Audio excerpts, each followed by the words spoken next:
자, 영상이라는 것에 대해서 뭐 정의는 여러분들이 뭐 잘 알고 계실 거고요. 어, 그 영상 하면 크게 정지 영상과 동영상이 있죠. 움직이는 영상.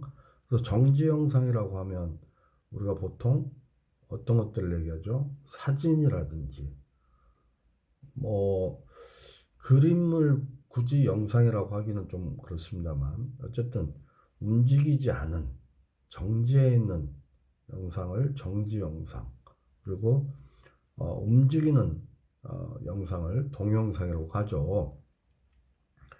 그래서 그 동영상에는 크게 우리가 구분할 때 영화, 그다음에 TV, 그죠? 텔레비전 영상, 그다음에 CF, 커머셜 필름, 그렇죠?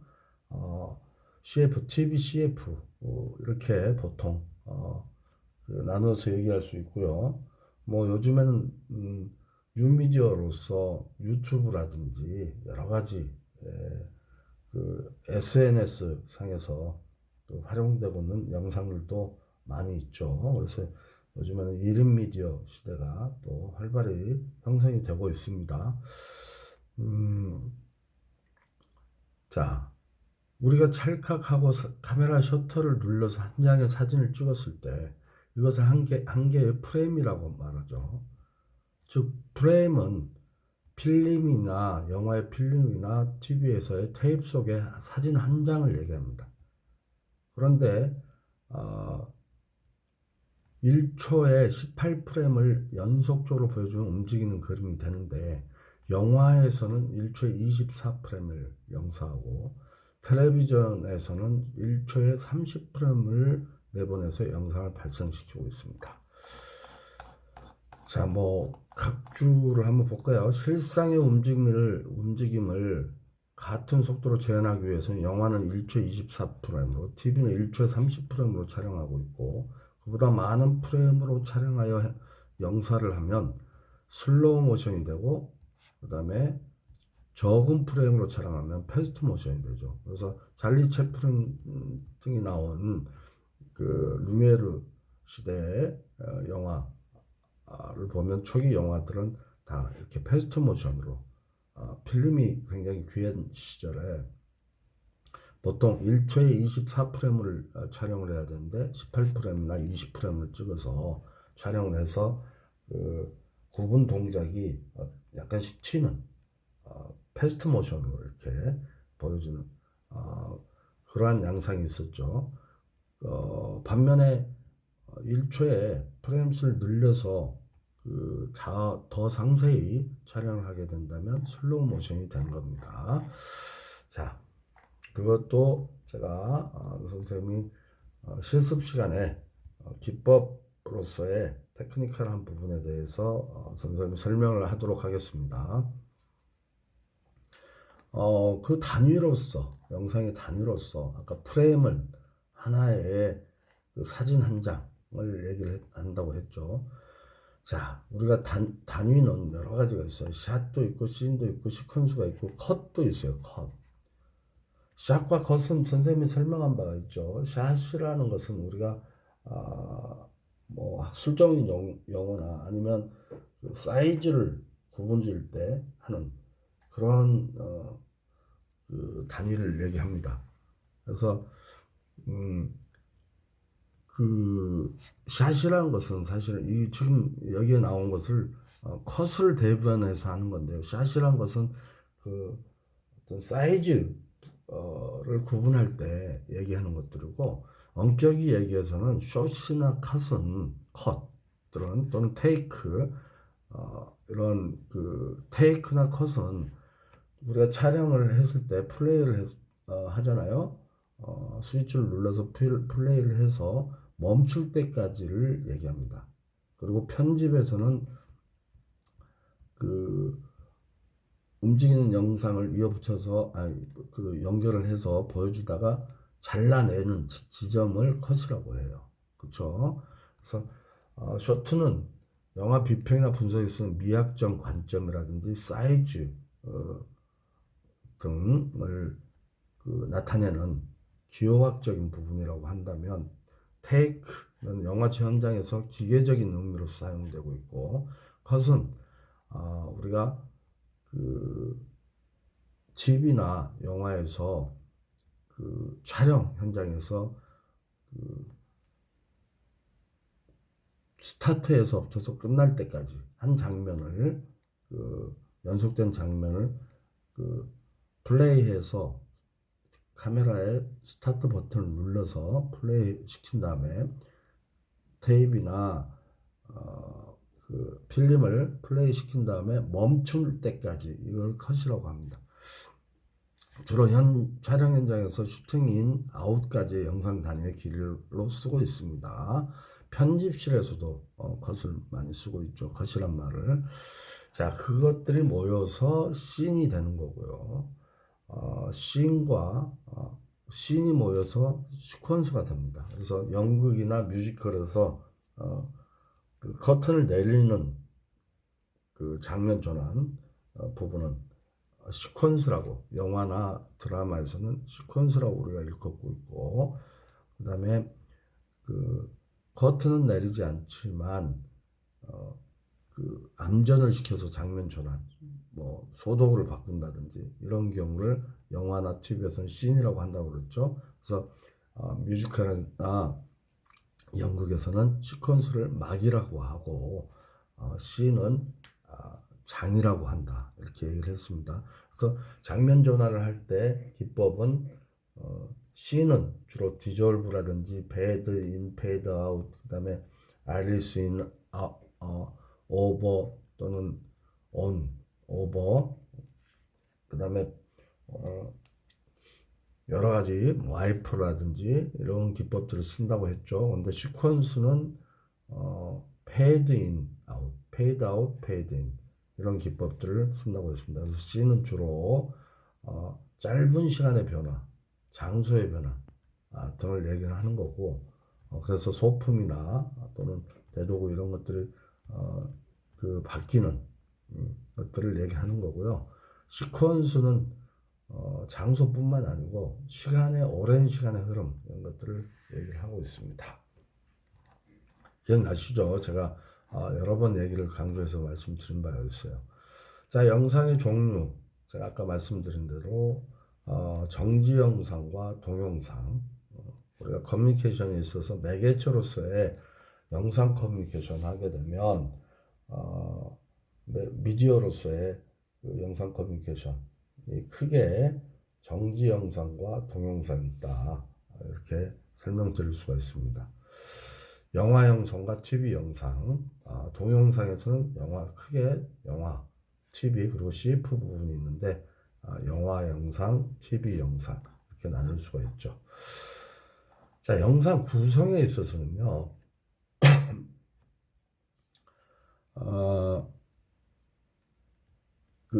저희가 지금 우리가 촬영 부분이기 때문에 영화와 TV의 차이점이라든지 어떤 구분짓는 어떤 방법이라든지 이런 것들은 나중에 선생님이 프린트를 해서 한번 논하드릴게요. 한번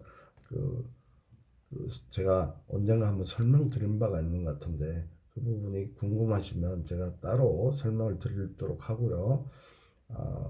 이 부분은 촬영 부분보다는 영상 전체적인 이론적인 부분이라서 선생님이 너무 시간을 뺏지 않도록 하겠습니다. 그리고 영상의 구도 부분이 있는데 구도 부분도 동시에 영화와 TV 영상 구분과 함께 제가 프린트 해서 여러분들에게 나누어 드리도록 할게요. 그리고 읽어보시면 전부 이해가 가는 부분들이기 때문에 생략하도록 하겠습니다. 자, 여기서는 영상 구성, 주로 인물 구성에 있어서 선생님이 주로 많이 얘기한 부분이죠. 그래서 인물 구성은 여러 가지 책에서도 많이 나오고 있습니다만 실무 현장에서 쓰는 그러한 샷의 어떤 크기로서 다음과 같이 14가지를 지금 구성하고 있어요. 그래서 가장 큰 그림, 넓은 그림부터 아래서부터서 보면 ELS, 익스트림 롱샷이죠. 그래서 익스트림 롱샷이라고 하는 것은 주로 우리가 이제 대면 강의를 하게 된다. 강의실에서 여러분들하고 어떤 강의실에서 배정을 받아서 수업을 하고 있지 않겠습니까? 그러면 그 광경에 여러분들 중에 이제 누가 드라마의 주인공이 있다 치게 되면요. 익스트림 롱샷 정도는 크기가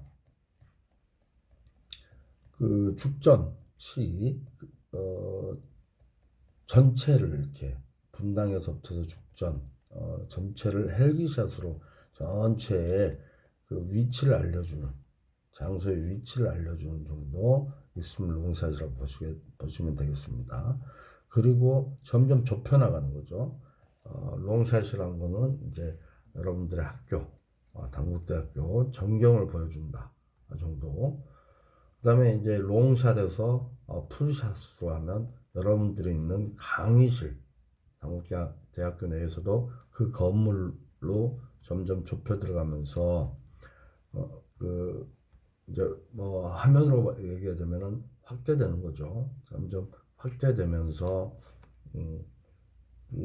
강의실 전체 분위기를 보여주는 그 풀샷이라고 볼 수가 있고요. 그다음에 주인공이 그 있는 그 팀의 그 팀들만 보여주는 그 그룹샷이 있겠습니다. 그 다음에 이제 주인공의 전체 머리끝에서부터 발끝을 보여주는 풀피규어 샷이 있어요. 그 다음에 FF 샷이라고 하죠. 풀피규어 샷. 그 다음에 주인공을 중심으로 해서 샷을 나누어 보면 점점 확대에 들어갔을 때 니샷. 니샷은 무릎과 발목 사이의 정강이 정도를 잘라주는 겁니다. 그래서 풀 피겨 샷에서 조금 더 나옵니다만 헤드 스페이스와 풀룸, 풀 스페이스가 위가 2, 머리 헤드룸이 2, 풀룸이 풀 스페이스가 1 정도의 공간을 화면에서 주는 게 가장 안정된 그림으로 우리가 치고 있습니다. 니샷으로 들어갔을 때는 정강이 정도를 아래 그림으로 보여주고요. 위에 머리는 더 좁혀지는 그림입니다. 헤드스페이스가 어느 정도 있는 거예요. 미디엄 샷도 어느 정도 헤드스페이스가 점점 좁아지면서 있는 건데 미디엄 샷은 우리가 보통 허리와 무릎 사이입니다. 허벅지죠. 허벅지가 있는 샷이에요. 그 아랫단이. 그래서 이런 그 니샷이나 미디엄 샷을 하는 경우는 주로 일일 드라마라든지 일상생활을 보여주는 드라마, 미니 시리즈보다는 일상생활, 주말 드라마라든지 일일 드라마. 그래서 일상생활을 하면 뭐 물동이를 이렇게 들고 간다든지 무슨 물건을 들고 간다든지 전화를 하고 있다든지 이런 샷들이 자연스럽게 일상생활의 모습들 아니겠습니까? 그런 모습들을 보여주는 것들이 니샷, 미즘샷입니다. 그리고 웨이스트 샷은 허리선입니다. 허리선까지 아랫단을 잡아주는, 화면단을 잡아주는 거예요. 위에 헤드스페이스는 점점 좁아지겠죠. 그 다음에 LB와 BS TV가 있어요. BS, 바스트 샷을 중심으로 해서 가슴까지 샷이죠. 루즈한 바스트가 있고 타이트 바스트 샷이 있다고 했죠. 우리가 그 바스트 샷을 기본적으로 어디에다 두냐면요. 양복을 입었을 때 윗주머니에 재단선 주머니 윗부분에 위에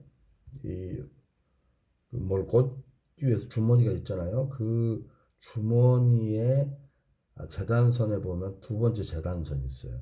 아랫선 거기까지가 아래 하단으로 들어오면 됩니다. 그게 바스트 샷이에요.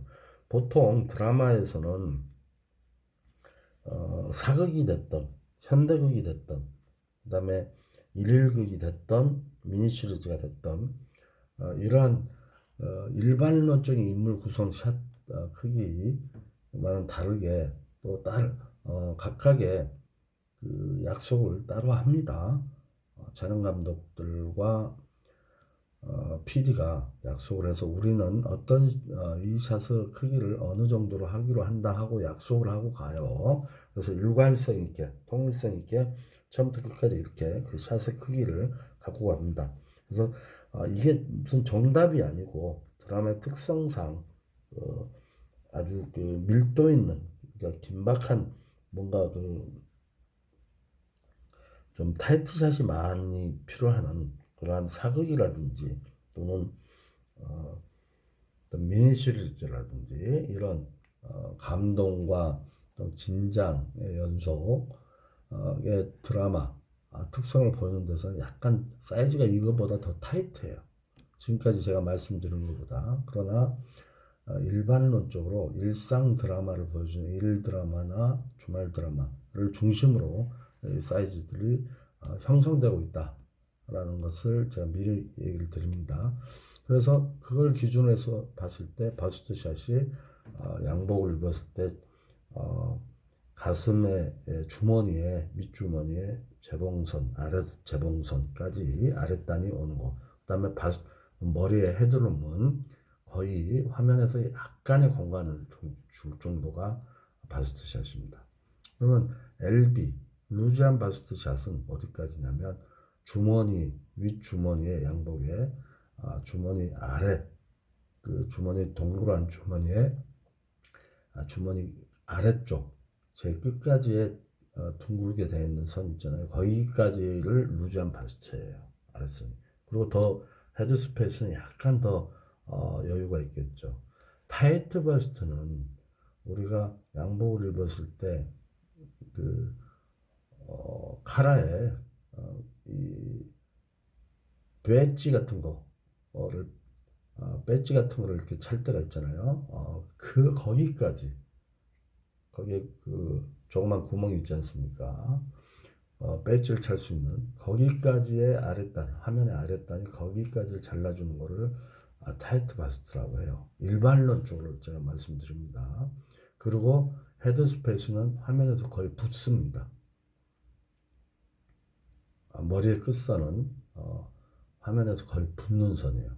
자, 그런가 하면 크로우샷이라는 것은 턱을 잘라주면 안 돼요.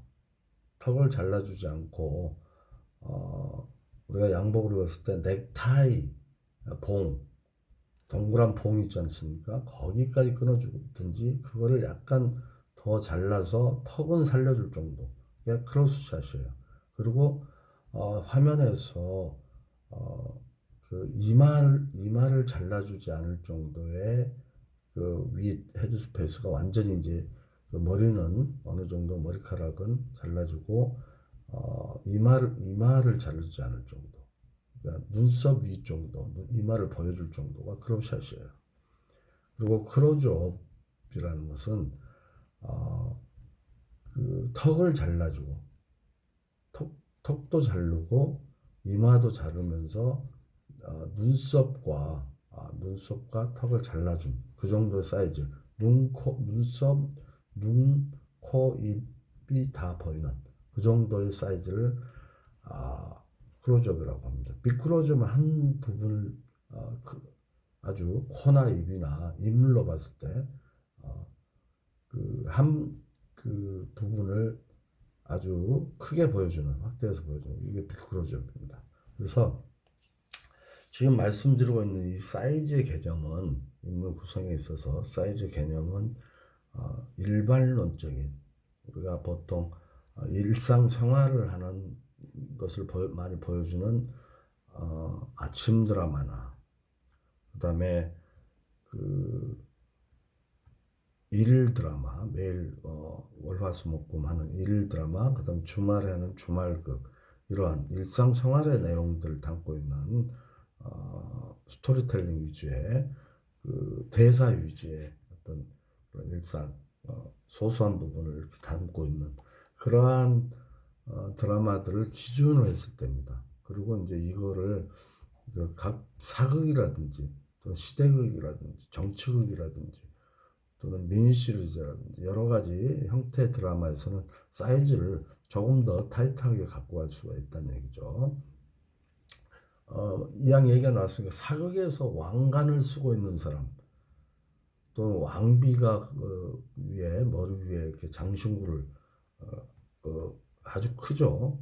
아주 무겁고 큰 장신구를 머리에 얹었을 때, 그다음에 갓을 쓰고 있을 때, 이때의 그 헤드스페이스라든지 그 위에 화면을 어떻게 해야 돼요? 갓을 다 보여줘야 되는지 왕관을 다 보여 그렇지 않고요. 그 왕관을 썼을 때나 또는 갓을 썼을 때, 장신구를 썼을 때 그 머리 그 안에 그 감춰져 있는 머리 이 끝부분을 상상을 해서 그걸 중심으로 해서 위에 스페이스를 잘라주면 됩니다. 그렇게 하시고요. 자, 인물 구성은 거기까지. 그리고 보다 더 궁금한 게 있으면 물어보시면 제가 더 가르쳐 주겠습니다. 다음으로 눈의 위치 정하기. 눈의 위치는 루킹 룸이라고 보통 얘기하죠. 그래서 자, 사람의 눈은 놀랍게도 머리에서 중간쯤에 있음에도 대부분의 카메라 감독들은 프레임의 3분의 2 지점에 눈을 위치하는 것이 가장 안정된 화면 구성이라고 믿어왔고, 그것의 영향으로 대다수의 시청자들도 그 점을 무의식적으로 받아들여왔다. 그래서 인물의 눈이 프레임의 중앙에 놓이게 되면 그 화면은 어색하게 느껴져요. 우리가 TV 화면 같은 걸 보고 그림을 봤을 때도, 한 폭의 그림을 봤을 때도 전체 머리 끝에서 턱선까지 얼굴을 클로즈업해서 그 클로즈샷으로 이렇게 촬영을 했다고 합시다. 그때에 우리 그 화면 속에 나타난 인물의 눈이 화면의 정중앙으로 그 위치에 있으면 뭔가 눈이 아래쪽으로 치우치는 듯한 느낌을 받아요. 근데 사실은 머리 끝에서부터 턱 끝까지의 모든 사람들의 그 얼굴에서 머리끝과 그 다음에 턱까지의 그 구도에서 눈이 사실은 가장 중앙에 있답니다. 가장 중앙에 있어요. 그럼에도 불구하고 우리가 화면상으로는 항상 그 중앙보다 위쪽에다 눈을 위치하게 이렇게 구도를 잡는 이유가 무엇일까를 생각을 해보면, 저는 이제 개인적으로 생각할 때 우리가 사진 같은 거 한번 보세요. 보면 이마가 차지하는 비율이 굉장히 사람마다 좀 다르겠지만 이마와 머리끝까지 그 선이 눈썹 위부터 머리끝까지의 비율이 굉장히 넓습니다. 넓은데도 그 반을 차지하고 있는 눈, 코, 입 이쪽이 턱까지 부분이 딱 반인데도 불구하고 실제로는 그 중요 부분 주관들이 다 거기에 아래쪽 하단에 다 위치하고 있지 않습니까? 그러다 보니까 그 점을 살리기 위해서 위는 좀 허전하잖아요. 이마에서부터 눈썹 위부터서 머리 끝까지는. 그렇기 때문에 그 구도상으로 눈, 코, 입이 중요하므로 그 화면에 중심을 주기 위해서 전체적으로 위로 눈 위치를 화면의 3분의 2 위치로 놔야만 우리가 안정되게 보인다는 얘기예요. 사실은 그렇지 않는데도. 그러니까 그렇게 우리 눈이 익숙해져 있었어요. 화면이나 그림에서. 그 부분을 얘기합니다. 그래서 인물이 눈이 프레임의 중앙에 놓이게 되면 화면이 어색해지고, 그런 이유로 눈은 3분의 2 정도 위치하는 것으로 그래야만 안정된 그림이다. 안정된 안정되어 보이는 영상이다. 이렇게 우리가 생각했던 것 같아요. 예, 관례의 영향이 컸다고 이렇게 여겨지죠. 자, 그래서 루킹룸은 중앙에서 봤을 그 좌우를 놓고 봤을 때는 그 코끝이 미간 코끝이 중앙에 있는 게 가장 좌우에 치우치지 않는 정중앙이라고 볼 수가 있고, 그다음에 눈의 높이가 화면에서 위아래로 놓고 봤을 때는 3분의 2 지점에 아래에서부터 위에 위쪽 3분의 2 지점에 놓여지는 게 안정된 그림이다. 이렇게 보고 있었던 겁니다. 우리가 보아오고 있었다는 거죠. 근데 루킹룸이라는 것은 이제 좌나 우로 이렇게 약간 틀어서 봤을 때, 또는 완전히 측면의 얼굴이 됐을 때 그 시선 앞에 공간을 얼마나 줄 것인가, 어느 게 가장 안정된 그림인가를 놓고 봤을 때 그 예를 들어서 우리가 보는 시점에서 화면 속의 인물이 왼쪽을 보고 있다 이거예요. 그럼 자기가 봤을 때 그 화면에 있는 인물이 봤을 때 오른쪽을 보고 있죠. 그러면 그 오른쪽 보고 있는 그 화면 속의 사람이 카메라 위치가, 즉 관객이나 시청자의 눈이기 때문에 완전히 측면이 되면 왼쪽 눈, 그 사람의 왼쪽 눈만, 오른쪽을 보고 있으니까 그 사람이 화면에서 왼쪽 눈만 보이게 되죠. 완전 측면이면. 그런데 살짝 카메라 쪽으로 돌게 되면 양쪽 눈이 약간 보여. 저쪽에 오른쪽 눈도 약간 보여. 이거에 따라서 루킹님이 달라집니다. 그래서 완전히 측면일 때는 화면의 중앙이 가장 안정된 그림이 코끝이 좌우 중앙으로 오는 게 가장 안정된 그림입니다. 그렇게 우리가 보아왔어요. 그리고 그 약간 카메라 쪽으로 돌았을 때 오른쪽 눈이 약간 보일 정도의 그 각도가 되면 카메라가 옆으로 돌든지 왼쪽으로 돌든지 사람이 자기 몸의 왼쪽으로 좀 돌든지 해서 오른쪽 눈이 약간 보일 정도면 그곳에서 미간, 그 눈썹과 눈썹 사이의 미간이, 코끝은 더 정면에서는 코끝과 미간이 정중앙 똑같은데 측면에 있을 때는 코가 더 앞쪽으로 나와 있죠. 그래서 측면에서 약간 돌았을 때는 미간이 정중앙이 되면, 좌우 중앙이 되면 가장 안정된 그림이라고 우리가 보고 있습니다. 루킹님의 해석입니다. 근데 이제 요즘에는 뭐 특별한 경우는 있어요. 두 사람 대사를 하다가 뭐 부부싸움을 한다든지 사랑싸움을 하는데 대사를 하다가 외면을 했다. 그래서 왼쪽에 있는 사람, 화면에서 왼쪽에 있는 사람이 그 오른쪽 사람과 같이 말다툼하다가 돌아섰어요.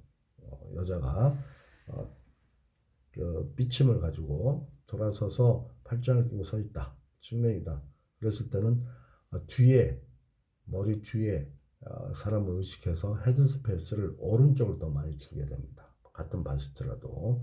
그럴 경우를 제외하고는 안정된 그림을 위해서 아까 선생님이 얘기한 그런 구조로 가는데, 요즘에는 그런 문법을 구태여 지키지 않고 많은 PD들이나 촬영 감독들이 역으로 이렇게 앞쪽을 답답하게 이렇게 스페이스를 닫아주고 뒤에 사람이 없는데도 이렇게 주는 경우가 있더라고요. 그런 경우는 약간의 어떤 심리적 긴장이라든지 갈등이라든지 어떤 드라마상의 스토리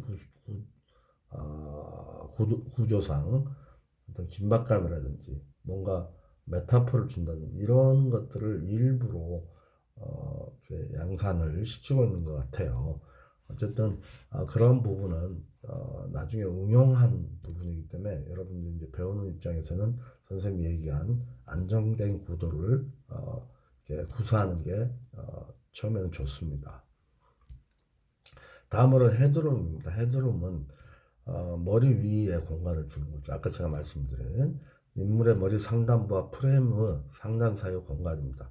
그러니까 화면 끝과 머리 끝 사이의 공간을 주는 걸 얘기합니다. 그래서 아까 FF 풀 피겨샷 같은 경우는 머리 헤드룸이 2 정도의 공간이면 아래 풋스페이스는 신발 끝 아래쪽에 공간을 1 정도 주는 게 비율이 황금 비율이다. 안정된 구도다. 이런 말씀 드렸죠. 점점 확대된 그림에서는 이제 스페이스만 남고 점점 이제 아래쪽 단은 그 사이즈에 따라서 확대돼 가는 거죠. 자, 인물의 각 사이즈가 타이트한 샷에서 루즈한 샷으로 갈수록 헤드룸은 점점 넓어지죠. 반대로 이제 타이트하게 가면 확대되면 점점 헤드룸은 점점 좁혀지겠죠. 또한 동일 프로그램에서 모든 샷에서 항상 인물의 각 사이즈별로 헤드룸이 일치되어 시청자에 안정된 통일감을 줄 수가 있다는 얘기입니다. 그래서 같은 프로그램에서는 헤드룸을 같은 바스트라든지 같은 사이즈인데 같은 웨이스트라든지 그런데 들쑥날쑥 뭐 어떨 때는 헤드룸을 많이 주고 어떨 때는 적게 주고 해서 굉장히 안정